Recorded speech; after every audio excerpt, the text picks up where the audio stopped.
Welcome back. Look around middle Georgia as the sun's going down. Still pretty mild, a lot of upper 50s for us, and some gentle breezes largely coming in from the north or the northeast. As we continue through tonight, things are going to be obviously on the cold side. We'll keep it dry, nothing to worry about on the radar, but let's go ahead and talk about averages and how we did. 64 for today, which is 2 above the average of 62.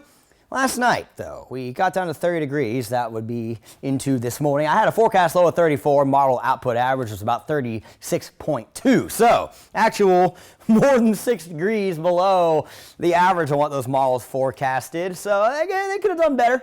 Definitely could have done better. We're expecting another cold night tonight with wind chills that will again be below freezing. I would not be surprised at all if they're below 30 because I have our actual low below 30 at 29, which is going to stick out a little bit on the map in just a second. I also don't think it's going to end up being the cold spot.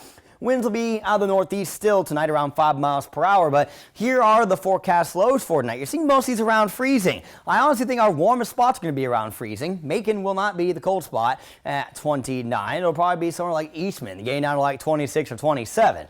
Either way, a cold night. We shouldn't need to drip our faucets. If you're concerned, you can do that, but it's not something you need to do, especially considering that we were pretty warm this afternoon with low to mid 60s, and we get into tomorrow afternoon and we're thinking upper 50s. So a little cooler than today, probably not quite as breezy, but the wind still coming in from the northeast means we aren't getting that warmer air to transport in quite yet.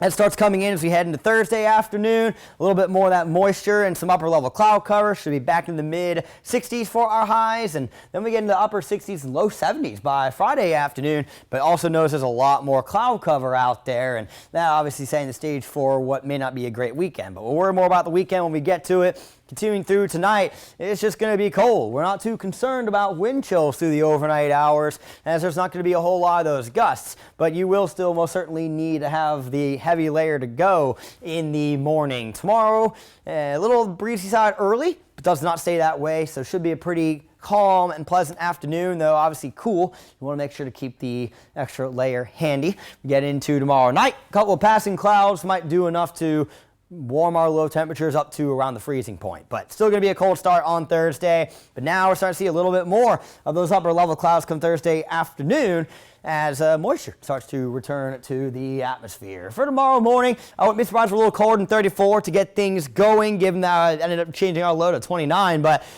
should waste no time warming up to get later into the afternoon. 59 for our high in Macon. That wind still going to come in, though, from the northeast. Gusts could push about 15 miles per hour early, and maybe 1 or 2 spots tomorrow gets up to 60 degrees. Your 41 NBC AccuWeather 7-day forecast is brought to you by Volume Chevrolet. Pretty mild for us tomorrow, a little warmer Thursday. Pretty similar to what we're seeing today, but a little more cloud cover out there. Friday, not a bad day, but it will be pretty cloudy. And then we start to see the rain chances arriving over the weekend.